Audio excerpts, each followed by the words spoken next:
Coca-Cola retains the #1 spot, Apple jumps to #2, Facebook enters the top 100 as Google overtakes Microsoft. Those are some of the key highlights from Interbrand's Best Global Brands Report 2012.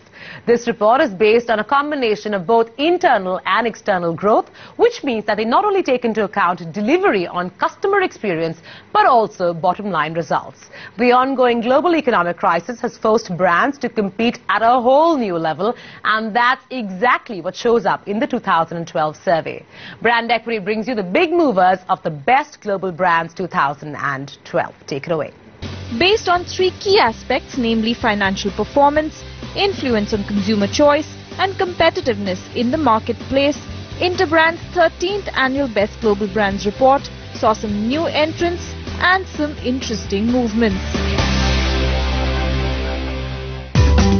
This year, the biggest mover shaker was Apple, the only brand that has gained significantly, landing the #2 spot from being a decent #8 last year.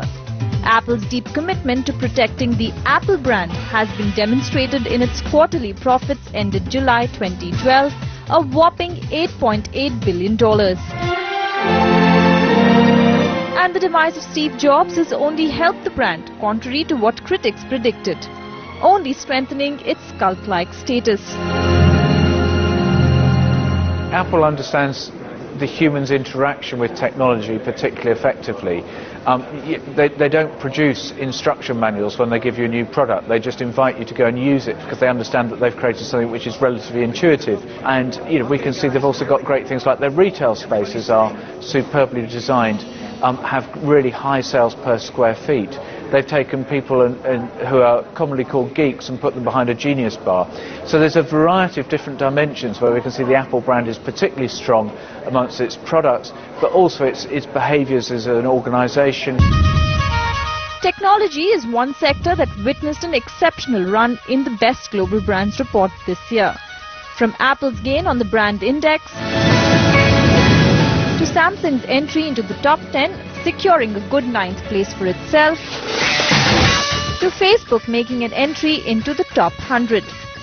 Samsung's success comes from it becoming the global leader for smartphone shipments in 2011, leaving behind both Nokia and Apple, coupled with its constant drive to innovate in the technology space. Unlike Samsung, Facebook's ride into the top 100 wasn't smooth. Apart from a rocky start with its IPO to a questionable business model, what really earned Facebook a place in the report is its growth in emerging markets. Well, Samsung innovate particularly effectively. The finances inside that business are very strong as well. Profitability is extremely good. The handset market, the Galaxy, has done a huge amount of favours for the brand. Their flat screen TVs are also doing incredibly well.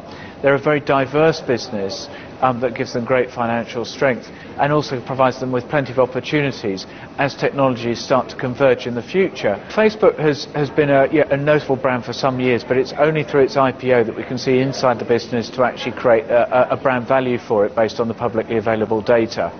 The interesting bit is going to be what happens next year after Facebook's wobbles around the IPO, and has that actually affected the brand and polluted the brand somewhat. Among brands that could not manage to sustain their rankings is Disney. That has dropped out of the top 10 to become the 13th best global brand of the year. A lack of a strong vision for the brand and loss of innovation and originality in content have eroded Disney's brand strength. Other sectors that emerged on top in the report this year include auto brands like Nissan, Audi and BMW, luxury brands such as Prada, Louis Vuitton and Gucci, and consumer goods brands of the likes of Kellogg's, L'Oreal and Heinz. And here's the big surprise. In the midst of a global economic downturn, one would least expect financial services brands posting positive results. But guess what? According to the report, 5 out of 12 financial brands have actually gained brand value, and that promises some hope for this sector in the future.